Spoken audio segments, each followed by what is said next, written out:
Fantasy football podcast called Living the Stream comes to you each week. Streaming recommendations during NFL season, it's not just tongue-in-cheek. Quarterback, defense, tight end recommendations based on opposition matchup. Here are your podcast hosts, JJ Zacharyson and Danny Carter, living the stream. Welcome, ladies and gentlemen, to another episode of Living the Stream. I'm JJ Zacharyson, the late round quarterback, and as always, I'm joined by my lovely co-host Denny Carter. Denny, how's it going, buddy? It would be going better if I had eked out the victory against you in the LTS Listeners League, but alas, I did not, despite some last-second jostling in my lineup when I realized that I had a dead roster spot in there because Dallas Goedert was apparently on bye, and I switched that about 3 minutes before the Broncos game started, and I threw in Adam Troutman. Okay, is that why I was facing out Adam Troutman in that matchup? Yes, and okay. I had no other. It was 4:00, and so I had my choice out of like two halfway viable plays. I saw that Greg Dulcich was in it was a healthy scratch, right? So I guess he's done, and so I was like, okay, all right, I think I can get with Troutman. And I thought how sweet it would be if I could get one touchdown out of Troutman. Alas, I got 3 fantasy points out of him. You did. And none of the Denver tight ends ran more than 10 routes in that game. Really? Because they had like Lucas Kroll too, who's hailed to Pitt. He transferred from Florida to Pitt during his collegiate career. But yeah, the matchup though, like you say this matchup between you and I in the LTS Listener League as if it was like a normal matchup. It was not a normal matchup at all. Like it was a wild game between us. It started on Thursday when you destroyed me with the Baker Mooney. So here's the roster, because I didn't have to. So it's a 14-team league. We have very, very deep rosters and pretty deep benches. So there's not that much going on the waiver wire, which is part of the reason that Denny had to go out and get Adam Troutman. Yeah. But I didn't have Jonathan Taylor or Tony Pollard. That was my bye week situation. You didn't have Dallas Goedert, as you said. And so you do have, I see now you have Ty Chandler on your bench, which could come in handy over the next couple of weeks once they're out of bed. Maybe. So and by the way, right now we're second and third in the standings, I believe, in that league. So we're still, I saw that. Yeah, we're still looking pretty good. So my team right now this is what I fielded against Denny with Pollard and Jonathan Taylor on the bye. Baker Mayfield, he had a good game, 23 fantasy points. Amari Cooper, Darnell Mooney, who blew the F up. Yeah, didn't like that. Zay Flowers, who had a pretty good game. I started Roshan against you. I know. And then DeAndre Swift got robbed at the goal line twice. Yes. Which honestly was all I won by 10, but it was like that almost the difference. Yes, it was a stupid stat line, the Roshan game. And then I started Jaleel McLaughlin, who also found the end zone. Hunter Henry, Rashid Shaheed, who did it for me last night. That was the hammer, because I was down by 9 going into last night. Marvin Harrison Jr., Keon Coleman, who had 1 catch for a touchdown. Like, I'm telling you, I just ran so hot against you in this matchup. It was ridiculous. And then Tyler Bass and the New England defense. You had Geno Smith, Jamar Chase, who just destroyed my being in this matchup. I mean, my God, 41 points. Deontay, who didn't do much. Debo didn't do much. You had Derrick Henry, who was fine. Kenneth Walker, who was fine. Adam Troutman, like you said, Jacoby Myers, Tyler Lockett. You started Ray McLeod, who did get 12.6 PPR points that's still pretty good for a. I feel good about starting Ray McLeod in a 14-team league with 3 flex spots. Yeah. And then you had Jason Myers. That's the kicker's name, and the Jacksonville defense. And it ended up being a 10-point difference between the two of us, Denny, and I won. You did. We will meet again. I feel okay about my team in that league overall. I thought that I had made a huge mistake in starting Geno over Dak, but turns out I made the right call. Yeah, man. So much first off, speaking of Dak, that game was wild from an East Coast dad's perspective. Did you stay up for that? I'm assuming you didn't. Dude, I I actually pulled the plug so early. I'm embarrassed to talk about it, but I will.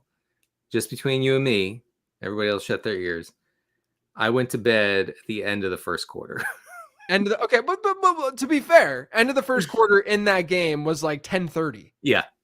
Yeah, I mean, like I thought that you were gonna say you like went to bed at like 7:45 or something. That No, night. no. I work. I do Roto World stuff until 9. So that Yeah.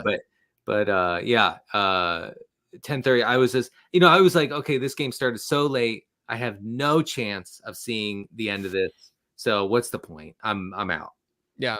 I realized because I started working at like 7:30 on Sunday because I wanted to make sure everything was good from a rankings perspective for patrons and stuff like that. And I wake up and I went for a run and then I started working at like 7:30. I went for a really early run. And I realized that I didn't stop working because I was still working on like the 15 transactions intro and column a little bit and like kind of looking at some data from what happened on Sunday and putting together the data dump that I do as well. I stopped working at like 11:30 or so. So it was a 7:30 to 11:30 day of just nonstop. Some of it's just like hanging back and just like tracking things and stuff that's Yeah. going on. But it was an intense day. And then not going to bed until 1:30 in the morning was just I mean, I was frightened that it was going to be an overtime game. It looked, yeah. So wait, you stayed up the whole way, the whole I game. watched the whole game, and it wasn't had nothing to do with like my quote fandom. It was just I wanted to see it all kind of go. It was a great game to stay up and watch, like from a drama perspective. It wasn't like a Right. back and forth really entertaining game, but it was fun to see Jalen Tolbert get absolutely annihilated in the man parts and then come back the very next play and score a touchdown. I mean, that someone asked us this week what the equivalent of that is as like a fantasy analyst to get crushed in the nuts and then score a game-winning touchdown. I would say the equivalent is when you say a guy can't get there with the target volume, and then he gets one target and it's a touchdown. Yeah, and, that's probably the exact it. Yeah, that's exactly it. And you're like, no, you don't understand. I was right, Yes. and you were wrong. But the results are just not in agreement there. Yeah, or on the flip side, Dontavian Wicks in week 5, right? Where the performance was not there, but the target share was there. Everything was good. 28% target share for Dontavian Wicks. What do you animals want from this guy? You want him to catch it? That's what you want? I have never seen a community, the fantasy community and, fans and players, not non-analysts, get so angry at the analyst community. I know. More than what we saw at Dontavian Wicks. I know. It's like, okay, I hope you guys weren't like playing him over like T. Higgins or something, Yeah, I actually think he was on paper, Dontavian Wicks was a very good play against the Rams, in my opinion. Yeah. But I just feel like people were getting a little over their skis. Yeah. I wouldn't disagree. I don't know where I had him ranked and stuff, but like you're talking about they're facing a Rams secondary has been horrible, and they've been especially horrible against perimeter wide receivers. And look, if you're gonna tell me that my wide receiver is gonna get down the field targets or like decent quality targets from Jordan Love and see a 28% target share, it's a top 20 wide receiver, right? Like I don't think that the process there, and people hate hearing it, but I don't think the process in playing Dontavian Wicks was wrong at all. No, me neither. And Dobbs being out was a big thing. Yeah, that's a huge thing. Yeah, I mean, you could feel confident that he was going to play the majority of their snaps, and like everything aligned fine. It's just that he had a bad game. He's had drop issues throughout his career so far. Yeah. I just saw Justin said my wife left me when she found out I started Wicks over Ayuk. I hope that's not true though. Like you cannot be doing that. Is what I think that Wicks was in a premier spot to do very, very well. And even in hindsight, when I'm looking at a 28% target share in a Green Bay offense against a porous secondary, part of the problem too is that the Rams did change things up in their secondary this past week. Yeah, like that was another kind of like issue that, maybe the matchup wasn't as good, after the fact, things that we couldn't possibly predict necessarily happening. But yeah, I mean, like I'm not like I started Wicks in a lot of spots and it sucks, but I just thought that the backlash was kind of hilarious. The way that the fantasy community just destroyed analysts. It was, yeah. Like people were not happy about Yeah, they got their pitchforks out. By the way, I see some folks in the chat excited for me to drink Oreo flavored Coke and eat Coke flavored Oreos. I do not have them, so we're gonna look powerfully into doing that for next week. Somebody needs to remind me to buy that, because there's no way of me reminding myself. So please, everyone every day set an alarm to tweet at Denny that he needs to go buy the Coke flavored Oreos and the Oreo flavored Coke. Yeah. One or the other. I promise I will have it next week. Yes. All right. Let's look at what happened last week. Okay. From a streaming perspective, we had Justin Fields scoring 15.9 points. He was okay. Joe Flacco came through for us at 26.6. Oh. Deshaun Watson did not. Deshaun Watson scored 8.4 points. He is, look, I'm not even remotely mad about it for obvious reasons, right? Because the Browns gave him that contract, the guaranteed money, after everything that had gone down and something still being up in the air, seemingly being up in the air, and Deshaun Watson seemingly not being the greatest human being on earth based on these accusations / the things that have, he's paid money too, like to be over all of this. Like, this is not just like a, innocent until proven guilty kind of situation right now. No. But even it's not very difficult to root against the guy. No, is what I'm saying. That's putting it mildly. I think everyone looks at what Watson's done and they're like it's like the one thing that we can all unite behind at this point. Absolutely. And the Browns fans and the Browns organization, they got their monkey paw situation where they wished for a great quarterback and they got one. And I hope it's great. I hope it's working out for you guys. That's right. The one of the most hilarious parts of the Browns thing is that they had Flacco.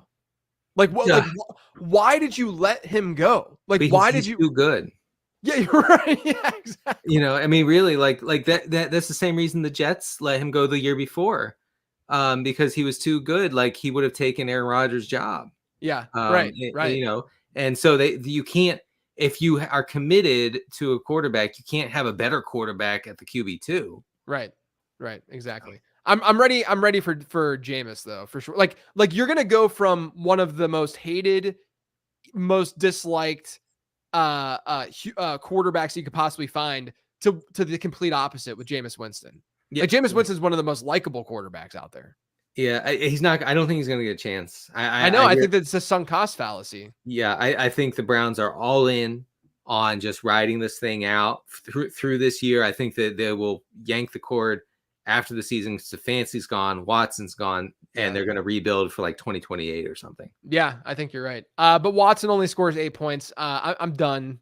I'm done with him. Yeah, seriously, you cannot play him. Yeah, like, regardless of matchup, we obviously liked the matchup last week, and I think that you should like that matchup for the most part, but you can't do it now. Colby Parkinson, tight end, was actually pretty good, Denny. Colby Parkinson had 12.2 PPR points, Conk Daddy 11.5, K Dotton 7.4, and Cucker Traft 24.8, and then Juwan Johnson had 8.1. Like, the process behind Juwan Johnson when Foster Moreau caught that touchdown, it was there.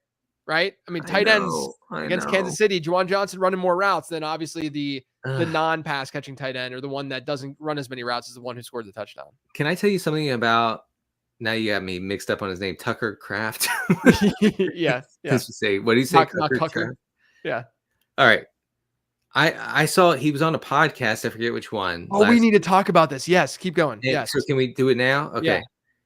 Where he says that when he gets fired up during a game, when he's trash talking, he threatens opponents to burn down their childhood homes. Is this correct? That's what he said. It was AJ Dillon's podcast. Okay. And he said that when he's talking trash, he just goes crazy on the field. Like, he'll just scream, he says. Like, that was one of the first things I think he said.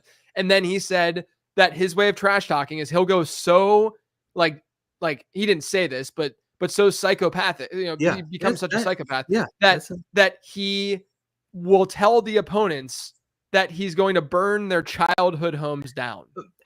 Did he say, because I actually just read it, I read the transcript. Did he actually say what he says in that when he threatens that? Because I feel like that's a very clunky thing to say. It's a clunky thing. By the way, Germs the Germ in chat says that's what I yell at my kids when they don't listen.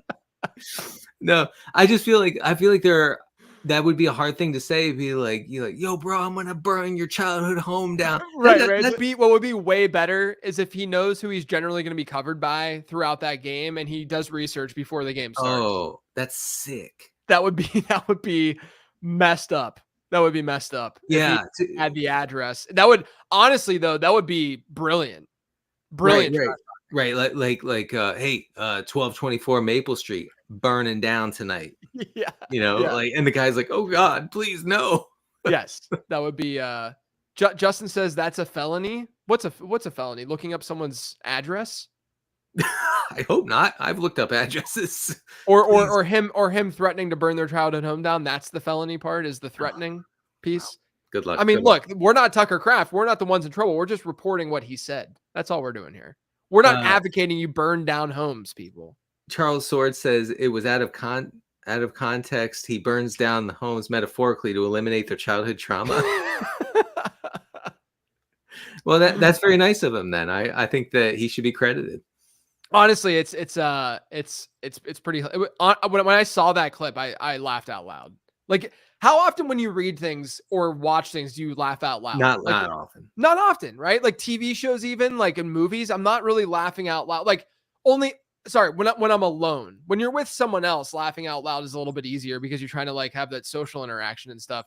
But when you're alone and you read something or see something, I'm not laughing out loud, but I literally laughed out loud whenever, like, I kind of snorted whenever I listened to that. Yeah. I even when you say LMAO, you are not even laughing.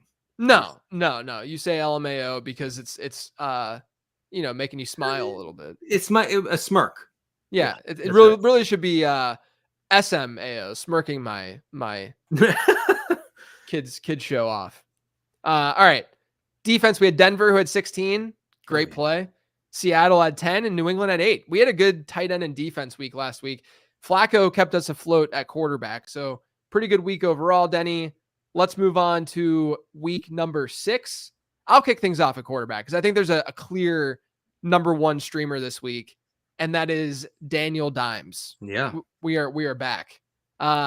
Somehow he is amazing at doing just enough to keep a job. Oh, he's gonna keep the Giants in hell for another season. He is. It's amazing though. I love it so much.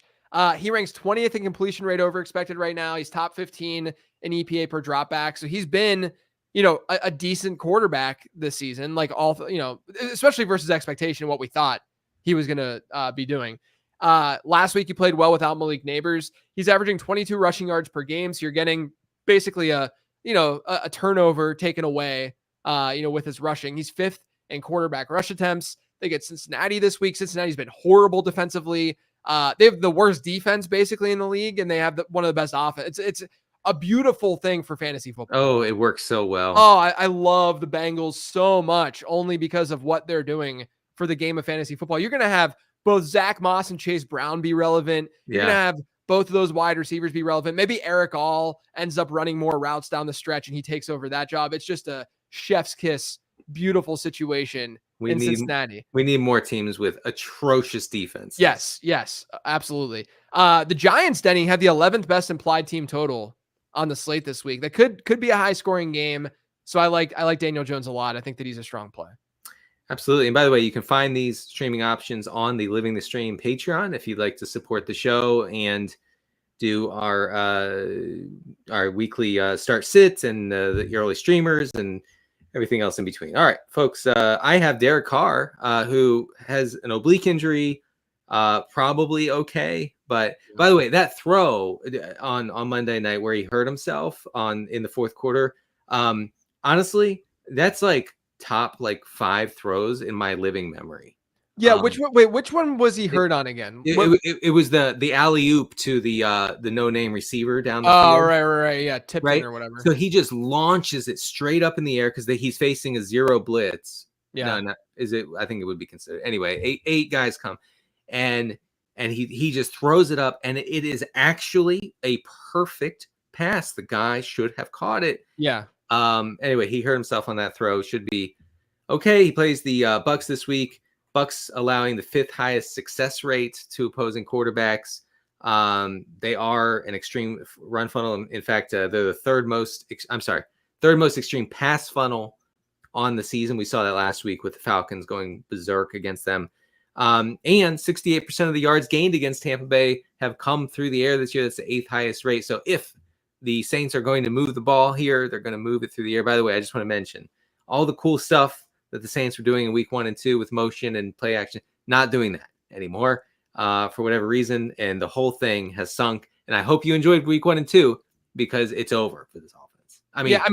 Look, at least they played Kansas City, one of the toughest matchups they're going to face all year. And it's going to be a little bit better against Tampa Bay. It'll be a little bit better. I hope so. Will Levis is a deeper play versus Carr and Dimes. I know that he's been horrible, but if you look at their schedule, they faced the toughest schedule so far this year by adjusted fantasy points allowed to quarterbacks. It's been pretty tough. And what's funny, Denny, I brought this up on the Late Round podcast quite a bit over the last month or so, because before the season started, I do an early season schedule analysis episode. And one of the things that I talked about was that Tennessee, an offense that I had invested a lot in like best ball and stuff. They had a really, really tough first half schedule, like a really, really tough one.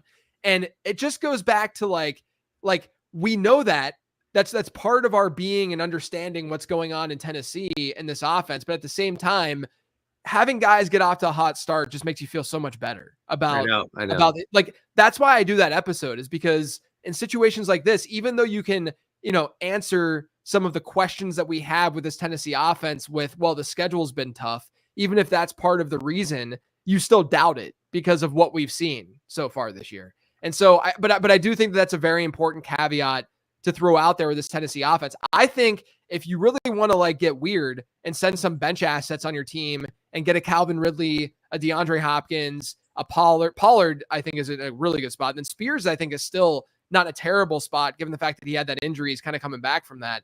I think that throwing darts at those guys is not a bad idea because their schedule does start to get a little bit better. Starting this week against Indianapolis, they have the 4th best. They're the 4th best opponent for quarterbacks and adjusted fantasy points allowed. The Tennessee team total is 21, which isn't like horrific based on what we've seen this year in the NFL. I do have a fear, though, that this is going to be a Pollard Spears game because Indianapolis has seen, a lower pass rate in neutral game scripts against them. You can do a lot against this Indianapolis defense. And I would imagine Tennessee's going to try to lean on the ground game given how Will Levis has performed. But at the end of the day, it is a good matchup. I would like to see Flacco play in this game because if Flacco plays in this game, we would have more of a back and forth. God, please. Flacco's so great for fantasy football, man. It's amazing. So great. Oh my gosh. Let's just talk about him real quick. Yeah, let's do it. Sure. If he starts, I think he's a pretty good player. Although before the show, I was looking into Tennessee's pass defense, and it's actually good. Yeah, they've been. I think that they. I don't want to totally misspeak, so I'm giving you guys this caveat of I don't know if this is for sure or not. I think they might be the best against quarterbacks in terms of adjusted fantasy points allowed in my calculations. By far, they've given up the lowest EPA per drop back, so it's crazy. So just keep that in mind. But just the nature of the Colts offense is much more fantasy friendly with Flacco under center. The Colts were 8% below their expected drop back rate with Anthony Richardson under center over the first month of the season. They were 9% over that expected drop back rate with Flacco. That's just a difference that's like hard to even explain. You're talking about probably 15 to 20 extra attempts per game. In most situations. So I hope Flacco starts. I think he's an okay start, but he really opens things up for this whole offense, including like a scammy player like Josh Downs said. Yeah, I would still play. I think I would play Derek Carr over Joe Flacco this week if he played. I think so because the Titans are pretty tough, and people can run against Titans. Right. I'm going to just throw out there as a deep play Drake May, likely negative game script. Houston's been an above average matchup for quarterbacks. Teams have an above average pass rate against them. Drake May can run, but it's a very, very risky play, obviously, because it's his first start. We don't know what this offense is going to look like. But, I don't think stashing him in a deeper format is a terrible idea if he does come out and look really good, because he does have that dual threat ability. Andy Dalton against the Falcons. This game has a 47.5 point total. Panthers have a 21 point implied total. You could do worse. Last week, Dalton, of course, imploded against an elite Bears defense, allowing the lowest dropback EPA. Oh, so I guess the Titans don't. The Titans are second lowest. This week, he plays an Atlanta defense, allowing the 10th highest dropback EPA. Atlanta faces the third lowest neutral pass rate so far this season. So I guess we could see the Panthers establish it if you think that it'll be a neutral script for them. I don't personally. And then the good news is if Carolina is playing from behind, the Panthers have a 67% pass rate when trailing during the Dalton era. So far, we could use some of that. I could use some of that for Deontay Johnson personally.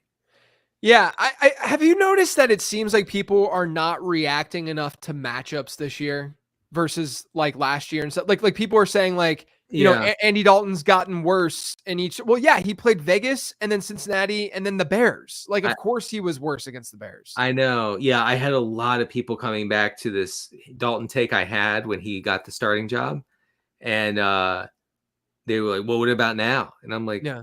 I didn't answer because I ain't reading all that. But he plays Chicago. What do you want? What did you think he was going to roast the Bears? Yeah, it's similar to like the J.K. Dobbins start, where I had him as a sell after week 2 because he was doing unsustainable things, but they also just face cake matchups. Like they face the Raiders and the Panthers, and it's like there's not. I don't know, more than other seasons. I feel like that's not being paid attention to like at all when it comes to like we always look at matchups, to predict things and to forecast, but you can do the same in hindsight. It's really important to do it in hindsight. It is. I think about the Seahawks in week 1 going ultra run heavy against the Broncos. Well, everybody goes. We didn't know that, but everybody goes run heavy, and the Seahawks have been the pass heaviest team in the league since. So Denver's had one of the best defenses in the league, right? Like there are so many things like that it's good to go back and look. That's why I brought up the Will Levis thing too. It's like,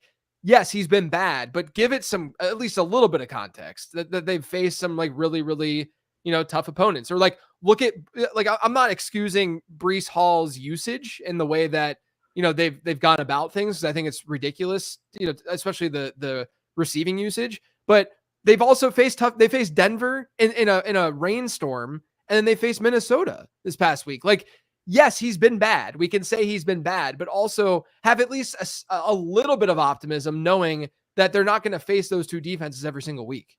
Thankfully. Yes. Yes, thankfully. All right, tight end. I will kick things off with Cardio Cade Otton. He has the third best route participation in the NFL at tight end. He now has a top 15 target share in the league. He's been seeing a lot more looks through the air. This is why we look at things like route participation, because it eventually leads to more targets. That all normalizes a little bit.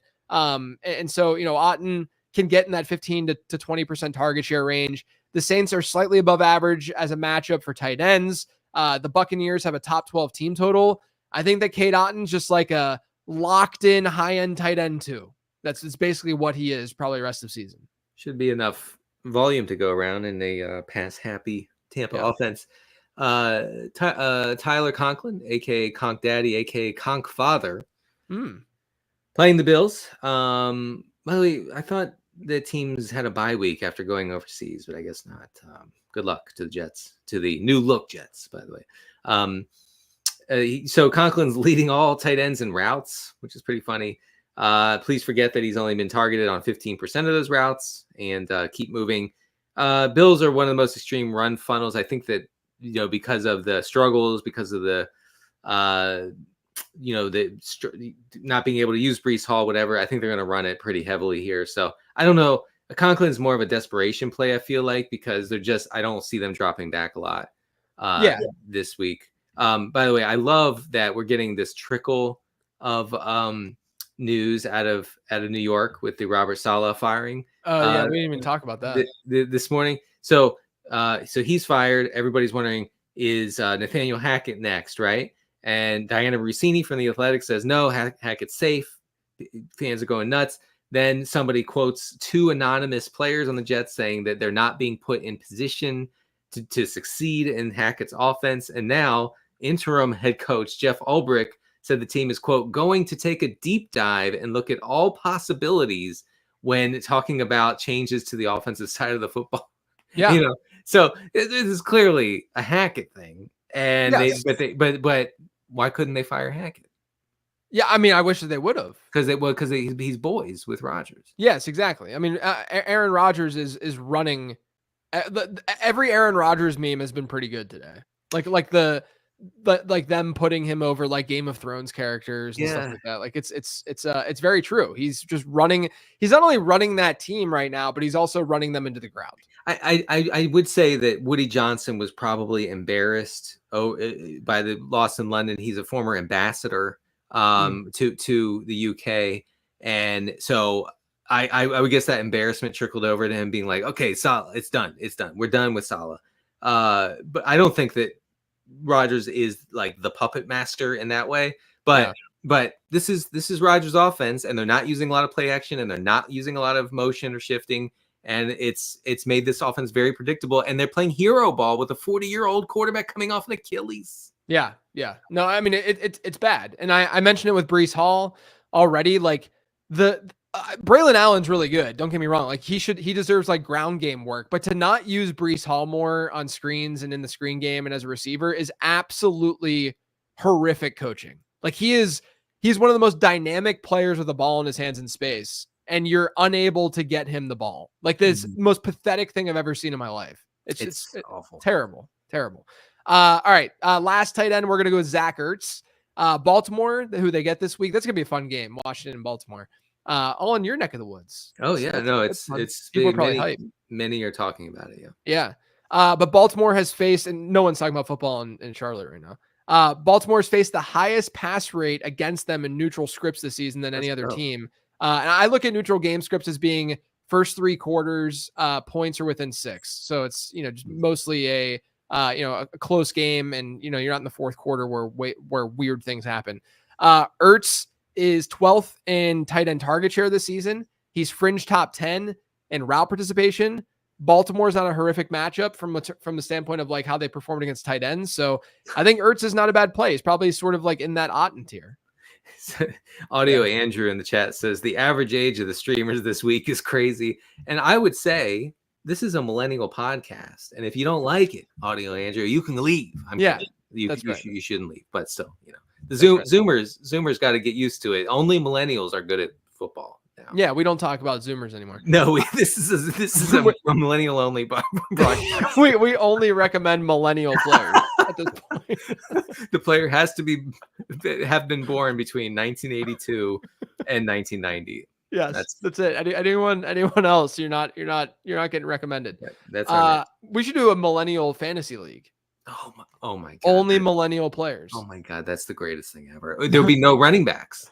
There'd be no running backs. There would be no running backs at all, except for I don't even know who is Samaje Perine. Samaje Perine, that's a good one. Yeah, Samaje Perine's definitely, and like Samaje Perine definitely listened to like Nirvana. Patterson, Cordero Patterson. Yeah, Cordero Patterson. Yeah. That's the one I was thinking of. Yeah, for sure. All right. Give us a defense because you have 2, I have 1. Chargers against the Broncos, 33.5 point total. By the way, you're playing the Broncos defense over the Chargers. Yeah, I think. So really, really ugly. 33.5. I think I have that right, and that's horrific. I haven't looked at that, but that sounds not wrong based on how those teams operate. So Bo Nix is actually not taking a lot of sacks, but he's 28th out of 33 qualifying quarterbacks and completion rate over expected. So maybe you get him in a weird script, and the Chargers can take advantage. I got Philadelphia against Cleveland. So there was a person on Twitter. So I went out on Twitter yesterday. I said, hey, look, you can right now before the Monday night game, if you're playing on Yahoo, you do that little trick where a guy on your bench, if you're in a league that just does like rolling waiver, like no fob stuff. If there's a guy on your bench who has already played, but he's not in your starting lineup because he's on your bench, you can drop that player and as a default on Yahoo and pick up someone who hasn't played yet. So Philadelphia was on a bye. They hadn't played yet, so they were free agents in a lot of leagues. So you could drop someone who didn't matter on your team and get Philadelphia for next week. So I tweeted about it. I've been doing this. I've been tweeting about this for like a decade, right? I mean, it's been a thing for a really long time. And someone responds and says, as an Eagles fan, you know how people say, as a blank. Probably my biggest pet peeve on the internet. Literally, I'd rather watch political propaganda than listen to somebody say, as a blank. I've watched every snap. Yeah. What does that mean to me? It means nothing. It means nothing to me. And the guy was like, as an Eagles fan, don't do this because the Eagles don't have a pass rush. As if I don't understand that the Eagles don't have much of a pass rush. But they faced Washington last week. You know who doesn't have much of a pass rush? The Washington Commanders. You know what the Washington Commanders did? They had 7 sacks against Cleveland. Week before that, they faced the Raiders, who, by the way, didn't have Max Crosby. And guess what? The Raiders had 11 quarterback hits and 3 sacks against the Browns because the Browns have Deshaun Watson, who's one of the most horrific quarterbacks in the history of the NFL. It's that I'm glad you mentioned that. I hate that. I hate when people do that. Can I tell you how annoying it was last year when Joe Flacco was on his run with the Browns, right? Mm-hmm. And he's lighting the league on fire. And by the way, Derek Carr out multiple weeks per reports. So, really? Yeah. I have a super flex team where I have Stafford. I went late round quarterback. I have Stafford, Darnold, and Carr. I'm done. I don't have a quarterback this week. Oh no. Now you have Jake Haener, buddy. Yeah. Yeah. So that actually wrecks a lot of stuff. But yeah, just note that Carr's out. And the Tampa defense becomes a decent streamer as well. Yeah. What was I? Oh, so okay. So Flacco is on his heater, right? He's putting up numbers that literally he's never put up before. And I have Ravens fans telling me over and over and over again, no. It's the same guy. He did this for 10 years in Baltimore. He did this. This is who he is. This is the production that he's always put up. No, it wasn't. You know how I know? I look at the box score. Yeah, you can just look. Like, no, he was not throwing for 350 yards and 4 touchdowns a game in Baltimore. Okay, I know large sample size in Baltimore compared to Cleveland, but don't tell me this is just, what are you talking? I've watched every game. I watched every Flacco game. That doesn't matter. I don't care about that. I'd rather hear from someone who has never watched Flacco because that just means that you're a Flacco fanboy. Exactly. You know what? I just had this realization. Joe Flacco has become 2015 Ben Roethlisberger. You're right. Just slinging it all over the field. And similar. Did you see Flacco's run, by the way, this past week? Oh, it was great. And he hit 18.5 miles an hour on the next gen. Wow, look at him go, baby. Look at him the fastest millennial alive. Fastest millennial alive. That's great. So anyway, play the Eagles. They get the Browns. The Browns suck. All right, we got one more. Okay. Oh, who do I have? Colts. Oh man, this is a tough one.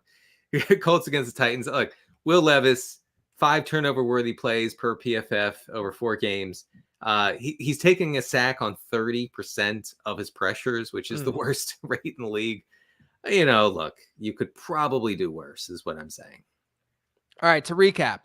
Oh, also, we didn't mention Houston because they're rostered in 43% of Yahoo leagues, but they get New England, and that's a good play because Drake May. Can you imagine? By the way, can you imagine how mad not in my league Twitter is going to be when analysts say pick up Chase Brown? Chase Brown. Excuse me, sir. I drafted him in the 2nd round of my league. Yeah. To recap, we have Houston, kind of, but we mostly have Indianapolis, kind of. The Chargers and the Eagles. Those are the real ones. Yes. Zach Ertz, Cardio Conklin, and Cade Cardio Cade. Drake May as a deep play. Joe Flacco kind of as a deep play. Andy Dalton kind of as a deep play. Will Levis kind of as a deep play. Derek Carr out. So we're really riding on Daniel Jones this week. It's really Daniel Jones as the main play, and that's it. We don't have other guys that we have a lot of conviction with. No, it's a tough week. All right, let's get to Twitter. I have a couple questions from last week we didn't get to, so we'll start with them. This first one's from @LukeAngelica1. It says, what's rank these from best to worst? I don't think they meant what's, but maybe let's rank these from best to worst.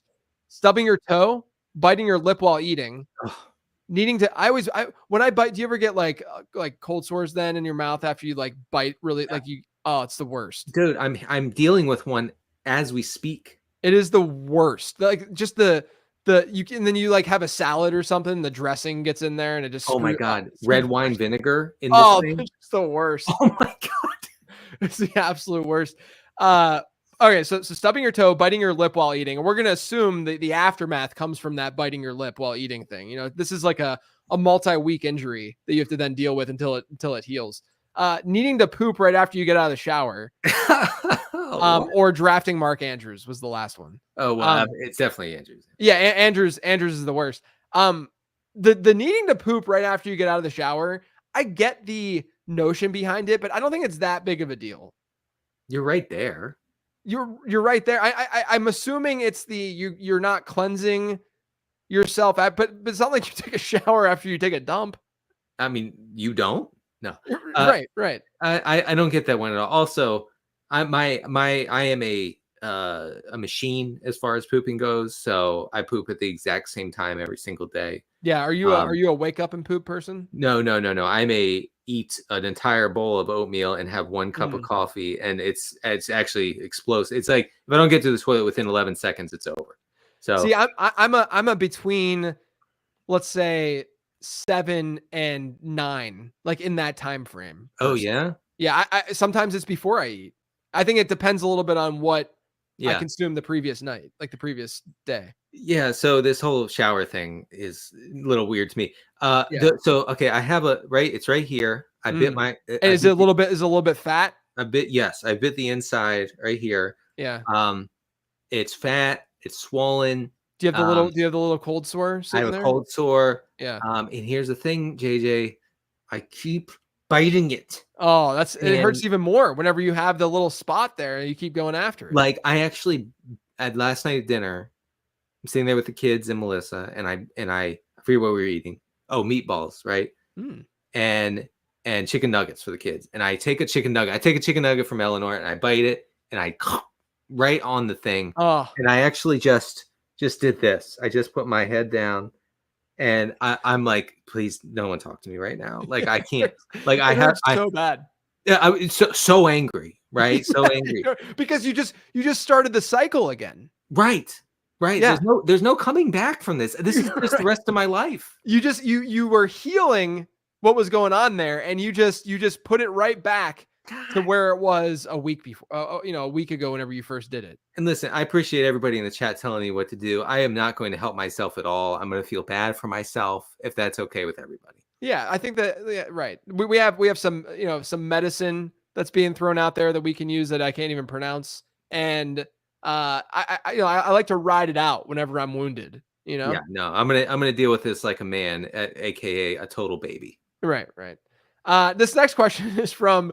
I can't believe I didn't get to this last week because it made me laugh out loud whenever I read it. Okay. It said, this is from @mkovarrubiusx. Okay.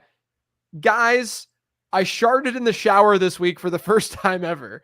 I immediately scrubbed my entire body with soap and then bleached the whole bathroom. Am I safe now? Wanted to ask the experts. No. Here's what they don't tell you. You'll never be clean again. Yeah. Yes. So yes. But hold up. How did this happen? I sharted in the shower. How are you so unsure about what's going to happen that you can't control it? I don't get that. Have you ever sharted before? No. I have, but not frequently. Well, I guess I've come close, but it's always been after an enormous amount of alcohol. Yeah. Yeah, right.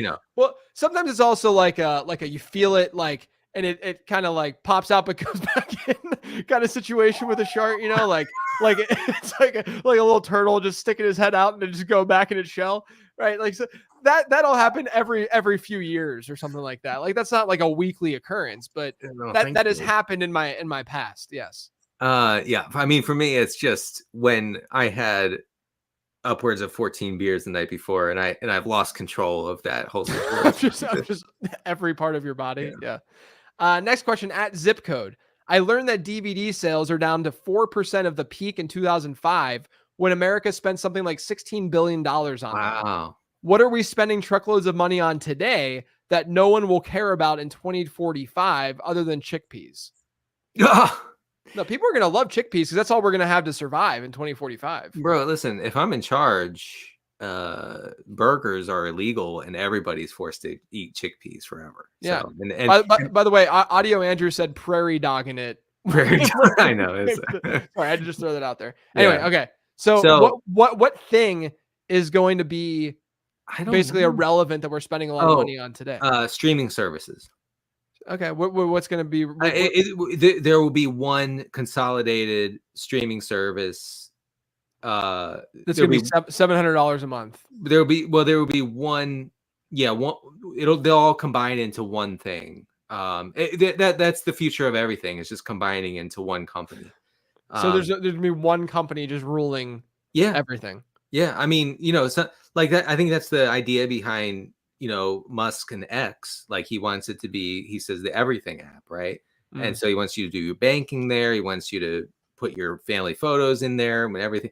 So yeah, I mean, I think it is trending. So I think streaming services, it's going to be funny to be like, oh, I used to spend so much money, and I think actually it'll get cheaper as the years go on. I know it seems weird, but I really do believe that. I would imagine that most technology is the answer to this question, right? Like there's just going to be things that like I think gaming consoles aren't even going to be like a thing in 20 years. It's going to be something like that we can't comprehend right now, some holographic type and hologram type thing going on. It'll probably be in our head. Yeah, that's what I'm saying. Yeah. I mean, like I know Mark Zuckerberg is like really bullish on just like wearing glasses and stuff. And that's like the new phone, basically. Yeah, like right. Stuff like that we can't really comprehend right now in our everyday lives. But the glasses are not practical. You can't get everybody to wear glasses. What you can get everybody to do is put something in their eyeball. And so I think that it'll be like a contacts, or it'll be just a brain implant where they can just control our movements, and we'll just be sitting here and all of a sudden just go like this and just start it'll be flapping our arms around and stuff. Yeah, you'll say, hold on, honey, I needed to change my tight end for today before the game start, and your eyes will roll back for like 5 seconds. Like, oh, okay, Tyler Conklin's it. Tyler Conklin will still be playing football in 2045 for the record. Next question at Davis and Win TMN. It says, if you had to pick one business that you and your family had to become the equivalent of the Costco guys for, what business would you pick? Do you know the Costco guys stuff? No, I have no idea. AJ and what is it? AJ and Big Justice? Is that what Big AJ and Justice or AJ? The dad and the son. Yeah, easily.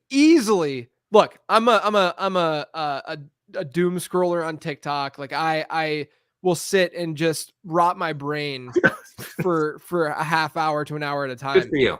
Yeah, I'll admit it. And they will pop up randomly, and it is the most like I usually am cool with like different memes and stuff and different like influencers. Like like I didn't mind the Hawk Tua stuff. Like whatever, she's making her money, and it was a funny thing whenever it came out. Whatever. The Costco guy stuff literally makes me angry. Like, really? Like, is it that stupid? It's so annoying. It's just so dumb. I have no desire. I think part of it might be that I hate when kids are involved with that kind of thing. The exploitation is pretty egregious. Yeah, it gets that kind of stuff just like I don't like kid influencers. Yeah, the baby Gronk stuff is just it's grotesque, obscene. Right. Like this kid is like clearly miserable, and his dad is making him do this shit online. Yeah, they go everywhere. Like they're all around the country. They're going to all these events and stuff. It's not okay. Like we need to, like, as a society, reject this exploitation of children. I don't really know about the Costco guys, but so the question is, what would I do it for? Like, for what business? Yeah, well, what is so they do like I think they started as, and look, I could be totally wrong and people can fact check me. I think they started as like reviewing food items at Costco, and then they would give things like a boom or a they'd say like they'd give it a boom, like BOOM, based on how good it was. Okay. Right. Okay. So what would your I guess it would be like, what place of business would it be for? I maybe I'll come up with something different if I think about it for a long time, but off the top of my head, I would love to do that for laser tag places. Oh, really? Yeah, like me and Xavier are like, we at least had a phase where we were going to all the local laser tag places. We were dominating. We were taking names, taking no prisoners. Yeah. We would storm into birthday parties and just teach them lessons that they'll never forget. So yeah, I would love to just go like station by station and say, here's what I liked about this laser tag place, and here's what I didn't like. I could do that. Yeah, I don't think I have an answer. I was just curious if you had an answer for it, and you Yeah, have that was a great answer. I'm a laser tag truther somehow. Yeah, I like that. Next question. This is from @NotCommieSque. It says, this question is probably more for JJ than Denny, since Denny hasn't consumed water since the first Obama administration. Sorry to get political. When you drink your water from your water bottle, which by the way, I have a new one. We talked about this, yeah? I have the new one. Oh yeah, right. You have a new Mo Alley. Yeah, new Mo Alley. By the way, Mo Alley Cox found the end zone almost twice last week. Congrats to your water bottle. Yeah. Well, I threw the other one out, so it's in the dumpster somewhere. When you drink your water bottle, where do you look? Down at the water bottle, straight ahead, eyes closed, nothing feels right. Look. Okay. We're gonna do this right now. This is like where do you look when you're kissing or something like that? Wait a second. Eyes closed. Eyes closed is weird. Why would you close your eyes? Okay, go ahead. You don't even, why would you? Do you want me to just do it? Okay. I'm walking. Yeah, down the I want to see it. I'm just hanging out with my giant jug. It's a random day. Go ahead. It's just a regular day, and You're so thirsty. You looked. I think I look at different things going around me. Yeah, and that makes sense. Yeah. I mean, I now I'm gonna be curious when I don't have anything to drink here, but Justin says today I learned JJ kisses with his eyes open. No, this is not what I'm saying. I'm saying that people always make comments about, like, if you're watching TV or something and someone's kissing and then you see like the weirdo that's just staring while they're kissing. Yeah. Like that's what I'm referring to when it comes to like the where are you looking while you're drinking this. I think that when you're drinking a jug, you're looking at other things, not at the jug, and you're definitely not closing your eyes. Closing your eyes is weird. You could be attacked. Please don't do that. Be attacked. What?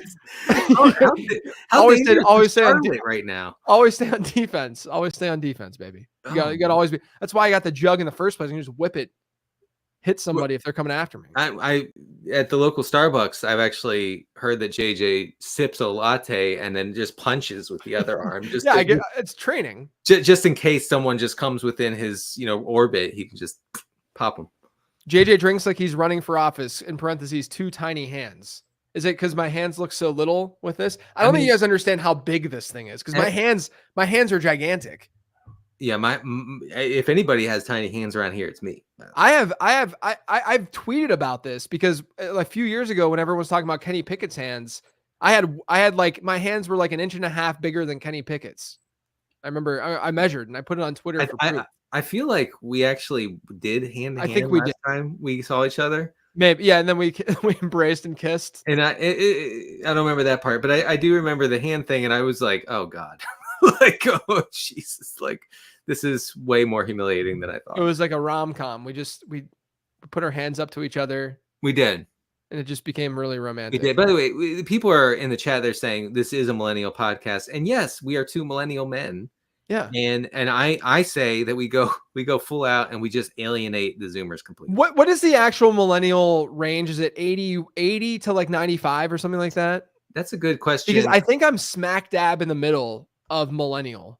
Like literally right in the middle. Like you're still kind of an elder millennial. It's 81 to 96. Yeah, I'm 88. So I'm like directly in the middle of. But honestly, JJ, I'm sorry. I'm not accepting somebody born in 1996. But here's the thing, Denny. I think it's because millennial culture skews towards older millennials. Yes. Right. Like people like millennial culture is like Saved by the Bell. Right. Like it's weird. I think we talked about this before, but like I had older siblings. And so I grew up watching Saved by the Bell, but other people that were my age did not watch Saved by the Bell because it was kind of, we were a little bit too young for it. I agree with that. Just from a practical standpoint, I would have to say that for me, like a real millennial is like 81 to 90. But there's a hard cutoff there. Yeah. I think culturally it probably is. Yeah, that culturally. Maybe 92. Because No, I'll say 90 because I know people that are in. Actually, I guess they're in the 90 range. Yeah, you might be right. Maybe it is 90. Yeah, I feel like you're talking about like in the grunge, like you're born in the grunge era. I don't know. By the way, my favorite fun fact, not my favorite, but one of my favorites, Saved by the Bell, the new class had Yeah. more seasons than Saved by the Bell. Is that right? Yeah. Really? Isn't that crazy? That seems bad. Yeah, I know, it's wild. Saved by the Bell only had like 5 seasons. Wow. Really? Maybe, yeah, it's either seasons or years running. See that's good though. That's good. Yeah, they went out on top. Yeah, man. I'm tired of these shows that just go on forever until they're terrible. Saved by the Bell was super strange though, how they like rotated in different characters randomly. Remember, remember Tori with the leather jacket that came in and stuff like that. Oh yeah. They had these like random characters that just popped in, and then they had like it was just so kind of weird the way that all happened. Saved by the Bell, a successful reboot. Did they have a reboot? Full House did. They had something. I know they've done like skits and like they did that thing on Fallon the one time where they brought them all back and they made fun of Jesse Spano's caffeine addiction and stuff. Caffeine addiction. That was one of the when it was happening again, because I'm a little bit younger than like the demographic that was watching that for real. Right. Yeah. But when that was happening, I couldn't really comprehend how absolutely insane that storyline was. It was, and actually, I was reminded of it the other day. So I've been watching the Nightmare on Elm Street movies with Xavier. He's 11. He's a mature 11, and also those movies are really not scary. Okay, like honestly, like the special effects and everything, not scary for the modern 11-year-old. So we've been watching them, and so the kids are constantly trying to stay awake. Right, the teenagers are trying to stay awake because they don't want to have the nightmares and die in their dreams. So there's a movie, I think part 4 starts with a girl scooping Folgers crystals and just eating them straight out of the can, just and then washing it down with Diet Coke to stay awake. It is honestly like the most horrific thing. And here's the thing, JJ, it doesn't work. She falls asleep and she dies. I was going to say, and then afterwards she goes, "I'm so excited. I'm so scared." Oh man. All right. Next question. At Real Internet Me. My wife and I are expecting our first child in a couple of weeks. Congratulations. Right. What are the grossest things your kids did as babies, and how early can we start feeding our poop bombs for breakfast? Feeding ours poop bombs. Yeah, I mean you're gonna get poop explosions. Yeah, that's the grossest thing. And yeah, where it's just literally just spewing out of the diaper.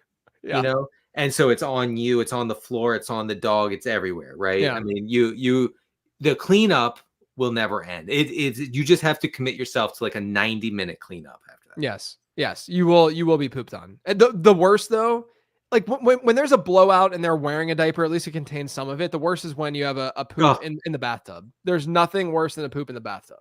Nothing. Fortunately, knock on wood, CJ has not done that. Now that he's a toddler, he probably won't do that. But I swear Avery did it like 5 different times, and it was the cleanup, because then you got to transfer them to somewhere else because you can't clean them in. Where do you do with them, right? And when you're doing it alone, like if your spouse isn't around, that's when it is just sirens going off. You're screwed. You're done. Yeah, it's a sitcom situation. Yes, you know, where you're putting the kid down. Oh God. I did that once. My son poops in the bath. I pick him up. I put him on the hard tile floor, and he immediately slips. Just bang. And he falls and hits his shoulder. And he's got poop all over himself. And he's screaming. And I'm like, oh shit. Like, I'm sorry to the kids. But Melissa's not home. I'm just trying to handle this. And also, right now I could handle it better. But at the time, new dad, I have no idea what I'm doing. Oh my gosh. Yeah, it's bad. That's the toughest thing to watch out for. We'll do one more. At Rawls McCoy, deodorant applied before or after shirt? I go after, since you run the risk of getting deo stains on the outside of the t-shirt if applied before. What do you do? Deo stains. What is Abbreviating deodorant is hilarious. Oh, I know. Yeah, come on, man. Just spell it out. I this is another weird one. You remember how I shared to everybody that I shave kind of spontaneously? It's kind of still like I thought about that this week and it just rattled me. Yeah, no, I don't know. I shaved today, but I couldn't even tell you the last time I had shaved. I don't know. Maybe Thursday of maybe Friday. Yeah, I don't know. Oh, I don't know. But I did today. When it comes to deo though, I generally am kind of a free for all. It depends. Like I don't necessarily do it before or after. I kind of do it both. I put it on before because I have the super secret special deodorant that doesn't rub off on your shirt. So I don't have to worry about that, but I'm rich. So no, I'm kidding. Right. Yeah. I mean, I'm the one with the third rack on the yeah, right. I don't have a third rack. I only have the 2 racks. Yes. So I actually, I'm still, are you an Old Spice guy? I'm an Old Spice guy. I've never been an Old Spice guy because Old Spice is not good. No, it's good. I can't remember what the I almost said flavor, like I'm eating deodorant. The scent. I don't know. It's blue. It's a blue scent. it's a blue scent. Yeah. Well, I mean, it'll open your nasal passages for sure. Yeah, actually, my son uses Old Spice because I think he wants to smell like a man. Yeah. And he asked me why I didn't, and it's because I don't want to smell like a man. Did you ever use Axe in your life? No, I was too old for that. Like body spray. Axe body spray was very, very big when I was like, senior high school. Yeah, I felt like I was a little too old. I knew people my age who would use it, but it would be like, what's wrong with you, dude? You're just literally spraying cancer all over your body whenever you went, like before school. You're just like like giants just everywhere. Is it all everywhere? Is it cancerous? Is it? I don't know. Probably. Look at what you're. I mean, look at it's just like something in a spray can in 2004. I mean, like probably. What a carcinogen is that? That's the word I was looking for. Oh well, I hope not. Yeah, I definitely used some Axe. Never like they had like Axe body wash and stuff. I was just the spray. You just had the spray that you put on instead of wearing like cologne or something. I've never really. Oh, you know what I used in high school? I bought a bottle of Calvin Klein cologne, and I thought that I was going to be like a cologne guy. I was like, hey, you know what? I'm a cologne guy now. Sorry if you're triggered. Yeah, I used it for like 2 weeks. And are you a cologne guy at all? No, man. Yeah, I'm not a cologne guy either. I don't leave the house. So nobody our age has ever used a cologne ever. I never really thought about this. Like I used to have cologne that I would use in like high school and college, but I couldn't even tell you the last time I put cologne on. Well, here's the thing. It doesn't matter if we smell good anymore. Yeah, I guess that's true. I mean, we shouldn't smell bad, but there's we don't need to smell good. There's a difference between smelling bad and smelling good. You can just live in the middle. We're going to live in the middle. I'm good. I'm good not smelling bad or good. It's the way that I view my yard outside, where I'm like, I don't need a beautiful yard. I just need to not have the yard that people drive by and they stare at and say that's a bad yard. Yeah, I'm positive your yard's beautiful, by the way. It's fine, but I try to take good care of it. But it's not miraculous, right? It's not. We in our neighborhood. We have a yard of the month sign that goes up, and both of our next door neighbors have been yards of the month. And I think it's just because our yard was so bad at that time that they looked better in comparison to ours. No way, really? Yeah, I think that's why. I can see you within like a year or two. I can see you using the power of analytics to beat your neighbors in the yard category. Now, yeah, I mean, we've done a lot of work to both me and hiring people to get the yard to a good place now. But when we first moved here, it was just out of control. And I think the comparison allowed my neighbors, and they didn't even thank me for it. You know, it's crazy. They didn't thank me for the sign. Wild. That's anyway. All right, Denny, that's it for today's show. Let everyone know where they can find you. At CD Carter 13 on the X platform, formerly known as Twitter. You can find all my work, including the regression files, on rotoworld.com. You find all my stuff over on lateround.com. Check it out. Otherwise, everyone, have a good one. Denny, we'll catch you next week. Thank you for listening to Live in the Stream. We hope you enjoyed the internet podcast. Don't forget to subscribe on iTunes now. It won't take long, it's fast. For more fantasy football info, check out lateround.com and NBC Sports Edge. Hope you come back soon as we share about the teams and as we live in the streets.